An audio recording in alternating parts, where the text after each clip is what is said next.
Hello guys, नमस्कार सभी Facebook मित्रों को। देखिए गाइस, आज मेरी आरोही रोटी बना रही है। इतने गोले कर रखे अच्छे से। चलो बेटा पकाओ। और बेटा क्या बोलना चाहेंगे आप? मैं बस ये बोलना, मैं कुछ नहीं बोलना चाहती। हट गई रे रोटी। बोले बेटा, क्या बोलेगे? मैं छोटे ही उम्र में जो पापा बोलते हैं वही मैं कर लेती हूँ। जैसे कि अभी मैं रोटी बना रही थी। देखिए गाइस, ये मेरी आरोही का रोटी। ये रोटी बना रखा मेरी आरोही ने।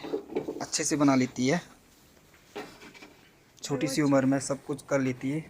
हल्का फुल्का मेरे साथ साथ देती है। रोटी बनाती है, मैगी बना लेती है और